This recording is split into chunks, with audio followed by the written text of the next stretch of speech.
And considerable percentage of the population has been vaccinated or lined up in accordance with the priority list. So my number is coming up. Patience is a virtue. And I'm wondering to myself, what have been my delayed gratification that I have sacrificed in order to obey and conform with the advisory. But should there be a chance for me to be vaccinated with any brand, the options that I have will be greater, and now I would have a realistic options on the mobility, the kind of meeting and activity and structure with others. Of course, there's still the basic minimum health requirements, but barring any untoward incident, it would be like going through the tunnel before and after vaccination. So stay with me as I stay on this journey, on this path. This is your Kanidza talaga. It's a very, very hot, sizzling afternoon. I guess that there's no other word for me to describe how frying the temperature is. And of course there's AC naman, but I don't know, I'm not very comfortable with using AC at this time. But as you can see, this place is very much deserted. It's just me in the office. So we had disinfection that had been done for consecutive days. For the rest of the day, the second half, the afternoon after lunch, I am planning to sort out I'm trying to make sense of the reply that I got from Meralco, because yesterday I was able to send messages and instead of clarifying some things, the response was actually, it had created some more questions. Like right now, I am going through the billing statements and the payments, and we're all asking the same question. Our bill was 400 something, and we were quite celebrating for how low the electric consumption had been, only for our bubble to burst, because it would seem that we have arrears. I guess that we were under installment pala. And now, hopefully, we can get all the payments and billing statements, to settle them once and for all. I also have to leave my phone number, and I would ask a call back from PS Bank Lucena City. I would not have this kind of confidence if money comes easy, and if only it had been handed down to me, the line of work, the career that I have, if it had been somewhat easier than what I had went through. But because it was a cultivation out of an unyielding soil, that's how the crops, that's how the harvest means to me a lot. I have put everything just to make an unyielding ground, the soil, pardon the simile, but that is how it had been, the journey to make it here and now, 2021. Probably that's why I am so invested in it, that it gives me the confidence and the tenacity to make sense of the different incidents that keep on happening to me and now to my company, Talaga Information and Business Consultancy. So let's get on with it.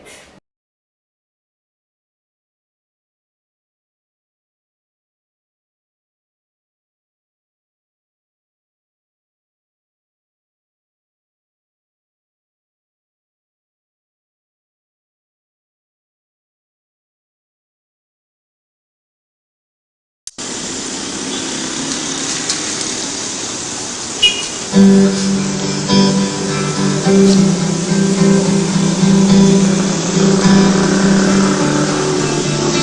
are crying, I am watching, catching teardrops in my hand. Only silence as it's ending, like we never had a chance. Do you have to make me feel like there's nothing left of me? Hi there, this is your stray Clarice talaga, here at the shop Three Sisters Project. I'm sorry, I have to correct myself. It's Sisters Project Shop.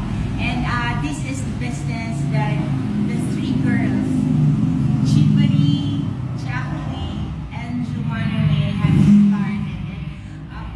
It's been happening through the guidance of their mom. Wow. So I just want to say that at this point in time, I'd like to say thank you to the people who have been with me up to this time as I seek the guidance and the wisdom of the court, the judicial court, whether there is an appropriate jurisdiction, whether there are presumptions of regularity that had guided some contracts that Pero okay na rin naman, di ba? Yeah. Okay na. Sound check, sound check, sound check. Okay na rin naman. Yung microphone niya, I will come strong. I will come out strong. Malinaw. Clear.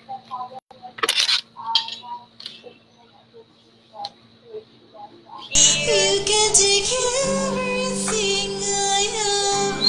You can break everything I am.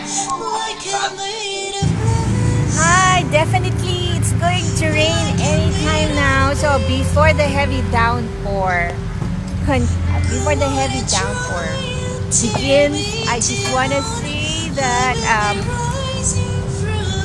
here at the Terrace Park, and I wanna take this moment talaga for a breather and some solitude. I just wanna say I have some very, very important things to share. You know,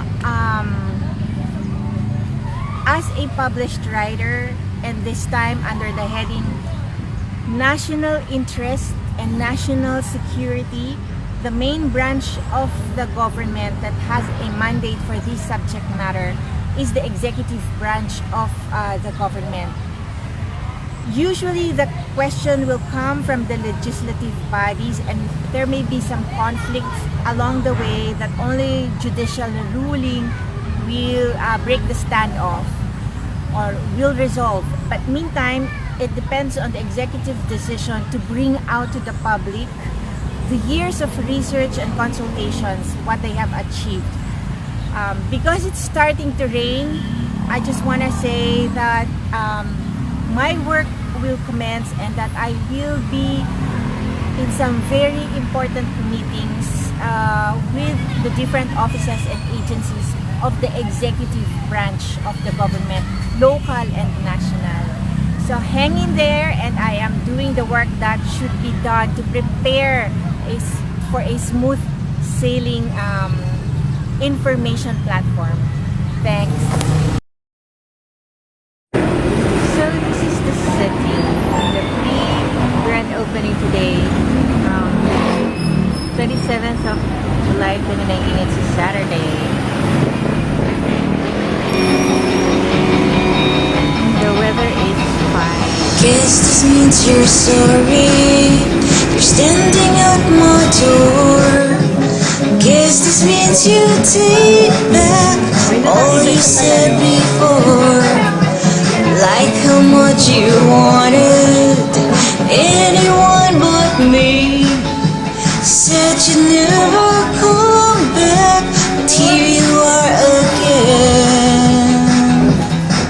'Cause we belong together, yeah. Hi, so it's still a Thursday. The time is 3 o'clock p.m. Hard at work. I have to deliver what I've promised before the month of May ends, and what has been lined up at the end of one protracted technical hurdles, one after another, where it's being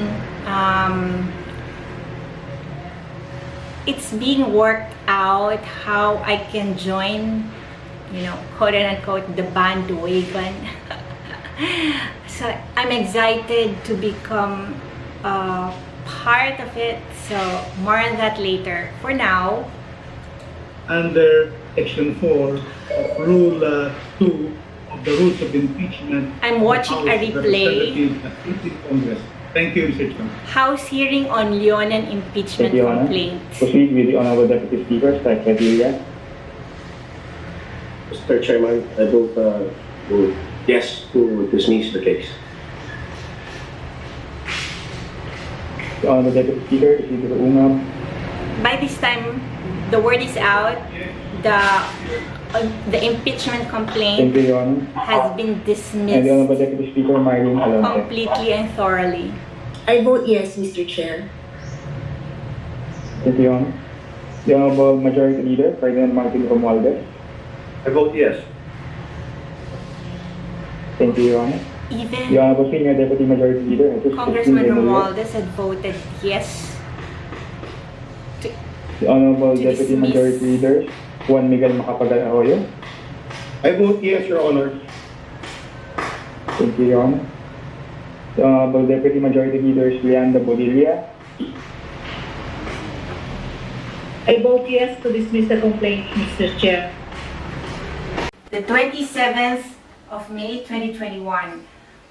First off, I want to report the final completion for the completed extrajudicial and/or petition to court through the Philippine Commission on Women. Why? Because of the mandate that they have, that at the very least they cannot refuse a Filipino woman asking for legal advice. For starter, along with documenting what needs to be done in behalf of the protection, safeguarding of our interests. For starter, I'm a woman. Yes, I admit to being a complainant. And I also admit to reporting incidences at the PNP and NBI that also affected my children. And these children, who are now women with respective family, also fall under the mandate of the Philippine Commission on Women. Secondly, there's also the need to clarify whether the settlement, the revenues that I had entered into, was each of them a conjugal agreement that I had entered into unilaterally. So that needs to be clarified as well. So as a taxpayer, there's need to clarify whether it was a conjugal tax payment or was it an individual taxpayer's account. So therefore, the tax credit, do I have it alone or was it a conjugal credit? This needs to be asked.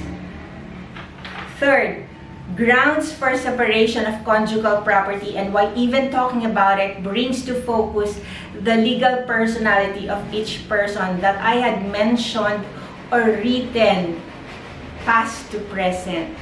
So I'm a very prolific letter writer and letter sender, which had gotten me in hot water. Now it's coming to a head. We're reaching the tipping point. And so now that there is a very concrete venue and legal matters to sort out, the significance of those letters, the significance of those communication must be brought into the focus in the here and now. a unilateral or a mutual agreement between Joaquin Garcia Jr., the man whom I married here in Lucena City, who was born and raised in Cuyapo, Nueva Ecija. Yes, it's a municipality of Cuyapo, Nueva Ecija, where also our one of the matinee idol came from, Mr. Robin Padilla, diba? So, wala lang, I just thought I mentioned that. A unilateral or a mutual agreement between Joaquin and I will not be sufficient. How did I find out about this? So, kung ang nakaregister lang sa court petition ay tungkol sa pagkilala niya sa karapatan niya sa aming 3 anak at sa lupa sa paso, one potted plant, if that will be what will be mentioned in such a document, that will suffice. Hindi ba sabi ng marami, like, hindi ko na lang babanggitin isa-isa, even from my family, my relatives, friends, the hardest indictment so far that I had heard about my character. Ang dami-dami niyang utang, di ba? Liabilities, loans, utang dito, utang doon. Well, because I am married, the question has to be asked. Were those loans conjugal financial obligations? Whose responsibility were those loans and other financial obligations? Was my loan conjugal loan like a conjugal financial obligation? Who needs to answer that? Who needs to hear and get to listen to how it will be answered? The question, that's a very relevant question. And that question cannot be asked with just any man. May dumaan na magtataho, pwede ko ba sabihin sa kanya yan? Dapat ba niyang marinig yan? Meron ba siyang personalidad upang malaman at alamin magkano ang utang ni Clarissa M. talaga Garcia at sino ang mga pinagkakautangan niya, saan napunta yung perang inutang niya, at paano siya makakabayad. Like halimbawa, friend of the family, can I just, share this problem? Sabihin na natin problema siya. Can I share the problem and expect result? Saan man kami makarating just by sharing it? Will he be the right person to listen and to hear about it?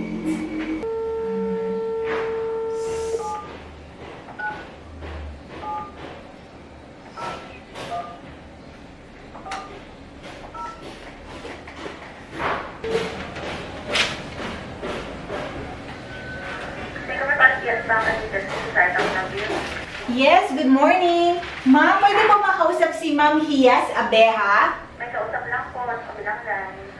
Tatawag na lang po ako maya-maya. Thank you po. Salamat po. Thank you po, bye-bye. So, I have the right person to speak with regarding my concern with PS Bank, Metro Bank. Actually, they used to be separate banks, but because of the merging and acquisition, they actually are under one banking organization. So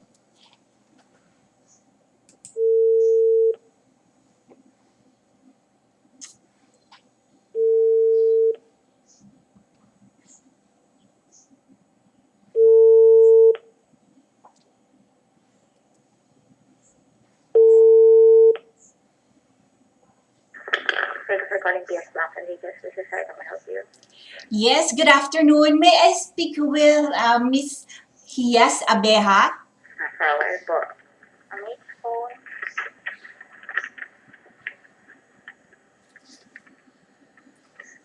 Ang H phone.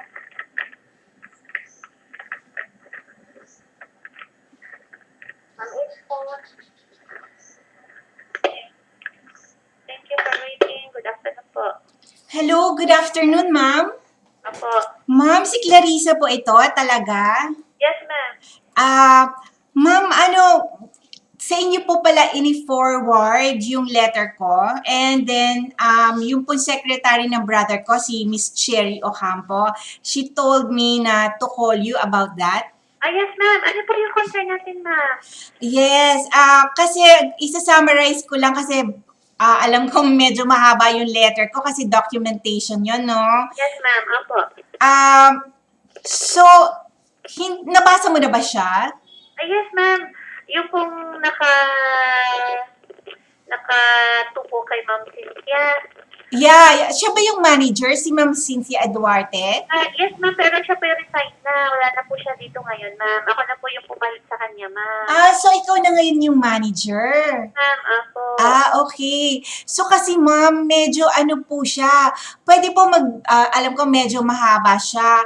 So, ma'am, pwede po magbigay ako ng summary tungkol dun sa query ko about dun po sa dating loan application ko na hindi po natuloy sa PS Okay. Bank. Okay po, ma'am. Yun nga po ang pagkakaintindi ko, ma'am. Yes. Opo. Pasensya na po kasi hindi lang po siya isolated case. Na-replace po yung pangalan ko as owner. So, parang, nagdo-document po ako ngayon kung saang database nagkaroon ng identity switching. Opo. Yes. Ma'am, sino po yung representative na pinapunta niyo sa PS Bank that time? Kasi meron nga pong case na ayoko na pong banggitin yung pangalan niya sa ngayon. Yes, ma'am. Kasi nagkaroon ng baka magkaroon ng technicality. So pero naman siya. Nasa affidavit ko na siya. So na siya possibly for legal action. Opo, ma'am. Okay po. Ma'am, yung pong inyong, kasi po nag-inquire kami doon sa aming database, wala naman pong lumabas na may application po kayo for home loan or acquisition of a condo. Tama po ba? Yun po yung sa foreclosed property po ng bank. Tama po ba? Yes po. Ma'am, ano pong pangalan ang ini-research ninyo? Clarissa, ma'am. Ano po? Ano pong surname? Talaga, ma'am. Talaga. Garcia po. Garcia, ma'am. Sige, try. Kasi po, yun po yung nakalagay. Actually, meron po akong pending na visa application sa UK, sa England po. Opo. And then, nakarating po sa akin yung redirection, yung instruction ng UK Embassy. Ang ginamit ko po na address, na return address is 701 Skyland Plaza. Yun nga po yung property ng PS Bank na akala ko, yes. Opo. Pero actually, wala rin po na Clarissa Garcia po dito sa aming application. So wala. Okay, Po siya that's talagang lumalabas, ma'am. So, ganon. So, hindi ko na aalamin kung sino yung owner talaga ng 701 Skyland Plaza, no? Kasi confidential naman siya. Yun lang, at least, di ba, yung due diligence, kasi may mga panibago akong contracts ngayon na inaasikaso. We hit a snag kasi na siya, hindi nagtuloy-tuloy kasi parang may hit yung pangalan ko. Ganun. Yes, oo. So, very public pa naman yung industry na, di ba? Like, nagsusulat ako ng fiction, meron ako online personality, nasa music industry ako, plus, nag-invite ako ng foreign investors. So, medyo, pag nagkaroon ako ng hit na kapangalan, parang yung trust and confidence, yung trustworthiness, parang hindi Actually naman, ma'am, sa bank naman po, pag po talaga, halimbawa may mga nag-application for loan. yes. Halimbawa yung mga CI natin, talagang chine-check po nila. Kung meron may hit man siya, chine-check po talaga. Tapos kung may mga sa branches, may mga account na po yung client na yun. Actually, madali naman po siyang matrace. Kaya, don't worry, ma'am, na hindi po kayo magkakaroon ng negative dito sa branch. Yes. Okay, that's good to know. Oy, pasensya na sa abala, ha? Po yun, ma'am. Okay lang po yun, ma'am. At least, ma'am, tama yung aking pagkakaintindi na doon sa foreclosed property. na na-mention is supposed to be, akala nyo ay in-apply sa inyo, yung pala naman ay hindi. Ano po, tama po ba? Yes po, kasi lumabas dun sa ilan na financial sector na may hit yung pangalan ko. So, hinanap ko talaga kung saan, kumbaga, ni-retrace ko kung saan yung timeline na nagkaroon ako ng problema, kung saan yung nagbigay ako ng mga documents ko, sensitive pa naman siya, di ba? Can you imagine sa field offices, biglang nabura yung pangalan ko, di ba? Parang, oh my gosh. So anyway, okay, Ay, technology natin, madali na po yun ma-retrieve. Don't worry, ma'am, in case na meron kayong ganong query ulit, tawagan niyo lang po, ma'am, ako. yes. Okay, salamat. Ang queries, okay po. Thanks. Bye, ma'am.